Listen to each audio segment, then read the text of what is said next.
Hello and welcome to another Chelsea chat, and tonight it was Ipswich Town 2, Chelsea 0. And I don't think we would have scored if we'd played for another month of Sundays. Tonight's performance I thought was pretty shocking, to be honest, lacking in tempo, definitely lacking in aggression. Why we can't beat that first man, and I'm talking nearly all of them, Enzo, Maresca, even Cole Palmer, one of them. Why we can't beat that first man from dead balls, I don't know. How long do you think they need to practice it?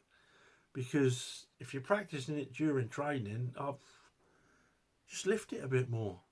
If the goalkeeper's a great big lump like he was tonight, put it a bit further out. It's not rocket science. Oh, done my head in. Lacking in the will to win, lacking in quality, more worryingly, after you've spent, what, is it £1 billion? Worrying, really worrying. But I put a lot of it onto Enzo Maresca, I'll be honest, because when I saw that team come out and you had James and you had Gusto, well, fair enough, I understand James not starting, but you had James on the bench, you had Gusto on the bench, and he played disaster at right back. And we know he's got a mistake in him, and so it proved to be for their second goal, which was really the nail in the coffin, wasn't it? Even then we should have had too much quality for them after that. But yeah, I haven't got a lot to say about it. I had to do it tonight because I'm so fed up. You know, we went into Christmas second, looking as though we could really put pressure on Liverpool, and a combination of poor team selection, I think, and lack of belief, lack of drive, has ended up with us losing twice over Christmas to Fulham and bottom team Ipswich. Absolutely shocking. You knew Ipswich were going to be physical. They are in every game. When you're an absolute, excuse my language, shit show of a football team, which they are, you've got to be aggressive. We've all played in teams where you haven't got a chance against the top sides. So what do? You clog them. You hit them hard, you press them high, and it's exactly what Ipswich did. And well done to Ipswich. I'm not saying that I wouldn't have played that way if they were the players that I had available to me.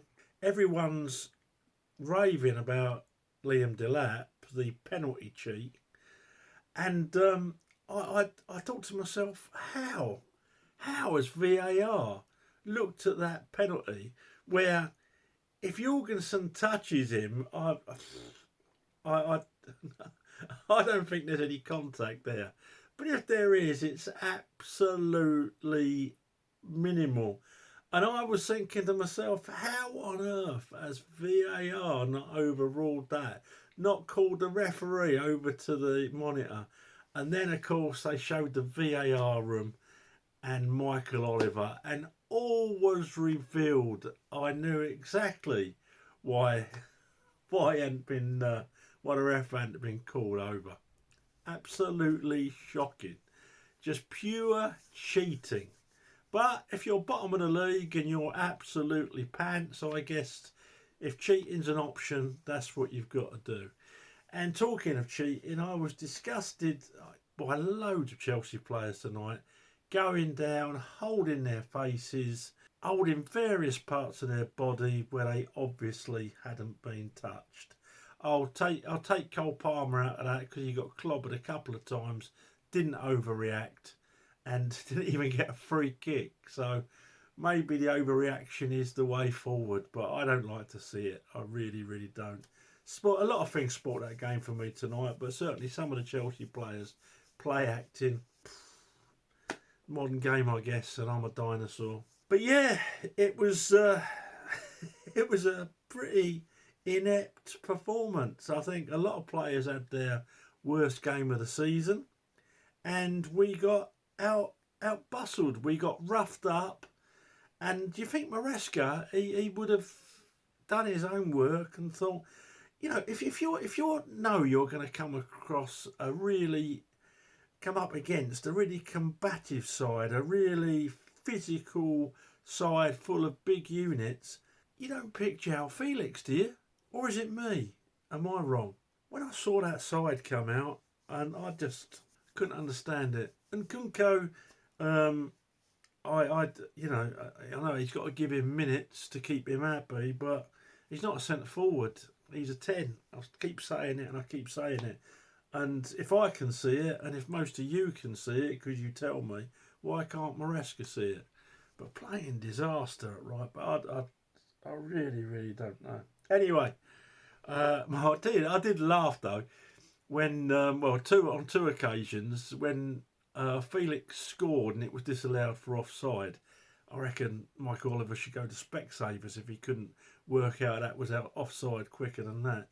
But when he scored, they did a crowd scene, and then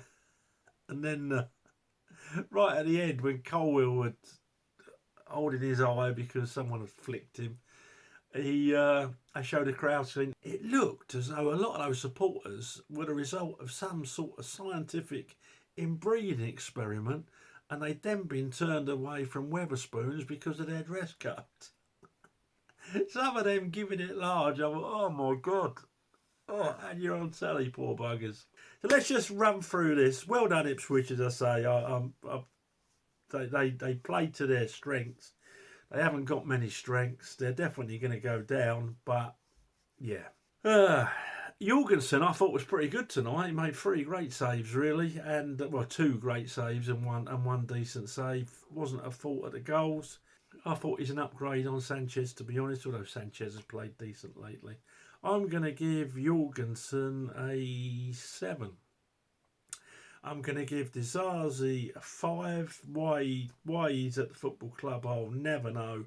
34 million on it they paid for him, and they put Chalobah out on loan. That is absolutely ridiculous. Absolutely ridiculous. Inside him, I'm going to give Tozin a 7. I thought he was decent. Inside him, Colwell gets a 5.5. The play acting, the giving the ball away, the getting caught out of position, starting to get on my nerves now.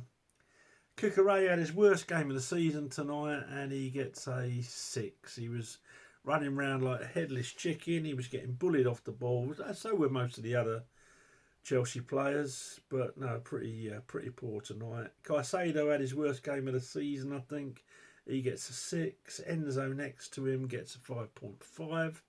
In front of them, João Felix gets a 4.5. I don't know what his contribution was, apart from the disallowed goal and a feeble shot.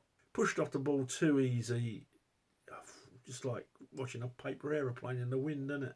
Inside him, Cole Palmer didn't have his best game, but he was getting quite a bit of physical treatment. 6.5.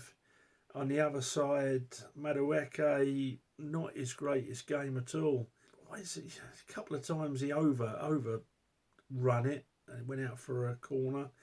His crossing was very iffy. He took a shot when there was a player, I can't remember who the player was, but wide open. Nkunku would have had practically an open goal, but no, he went for it instead. Yeah, 6. And up front, Nkunku himself huffed and puffed.